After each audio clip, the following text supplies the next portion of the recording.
ઉમરગામના ગાંધીવાડા દેવધામ વિસ્તારમાં common plot પર થયેલા દબાણ અંગે નગરપાલિકા દ્વારા સર્વે કાર્યવાહી. ઉમરગામ નગરપાલિકા વિસ્તારમાં આવેલા ગાંધીવાડા દેવધામ વિસ્તારમાં કોમન પ્લોટ ઉપર ગેરકાયદેસર દબાણ થયાની ફરિયાદ મળતા નગરપાલિકા તંત્ર દ્વારા આજરોજ સર્વેની કામગીરી શરૂ કરવામાં આવી હતી.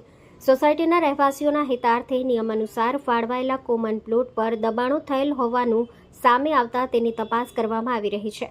સર્વે પૂર્ણ થયા બાદ જો દબાણ થયેલું હોવાનું સ્પષ્ટ થશે તો તે દબાણ દૂર કરી નિયમ મુજબ સોસાયટીના રહેવાસીઓ કોમન પ્લોટનો જે તે હેતુ માટે ઉપયોગ કરી શકે તેવી કાર્યવાહી નગરપાલિકા તંત્ર દ્વારા કરવામાં આવશે. આ અંગે નગરપાલિકા તંત્રના ઇજનેરે માહિતી આપી હતી. બ્યુરો રિપોર્ટ, સત્ય ડે ન્યૂઝ.